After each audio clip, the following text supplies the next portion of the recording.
आज Uttar Pradesh state SC commission ने कहा कि अलीगढ़ मुस्लिम यूनिवर्सिटी है ही नहीं, उसका माइनॉरिटी कैरेक्टर एबॉलिश हो चुका है पहले से, फिर भी अलीगढ़ मुस्लिम यूनिवर्सिटी में एससी एसटी कोटा नहीं दिया जा रहा है। बेसिकली मुझे ऐसा लगता है कि उनको नॉलेज नहीं है, ज्ञान नहीं है कि ये बात ठीक है कि 2005 में इलाहाबाद हाई कोर्ट ने जो अलीगढ़ मुस्लिम यूनिवर्सिटी का जो 1981 का एक्ट था उसको मुस्तरद कर दिया था और ये कहा था कि इन कंडीशंस में अलीगढ़ मुस्लिम यूनिवर्सिटी माइनॉरिटी इंस्टीट्यूशन नहीं है। लेकिन उसको 2006 में सुप्रीम कोर्ट ने स्टे दिया और अब सुनवाई चल रही है, 3 जज के बेंच उसको सुन रहे हैं। लिहाजा ये कहना कि अक़लियती किरदार नहीं है, गलत है।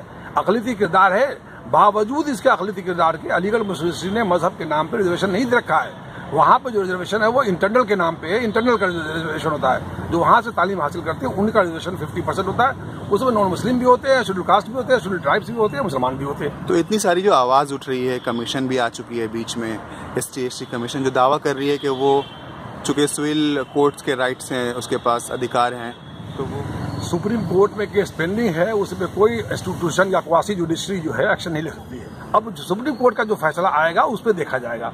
जब तक सुप्रीम कोर्ट का फैसला नहीं आता है, किसी भी जो जुडिशियल जो कमीशन से या क्वासी जुडिशियल कमीशन से वो उस पर अलीगढ़ मुस्लिम यूनिवर्सिटी के अक़लियती किरदार को छीन भी नहीं सकती है, न कोई बयान दे सकती है। आखिर उत्तर प्रदेश के एसटी एससी कमीशन के चेयरमैन दिल्ली आते हैं और वो जानते हैं कि मामला कोर्ट में है।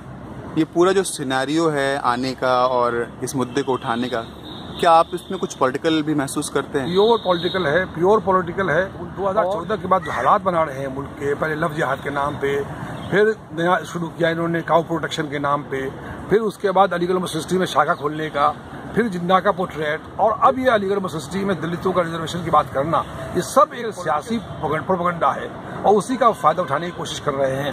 क्योंकि इस सरकार ने कुछ भी काम ऐसा नहीं किया जिससे पब्लिक में जा सके। लिहाजा मजहब के नाम पे या दलितों को मुसलमानों से दूर करने की जो साजिश चल रही है उसी का एक हिस्सा है।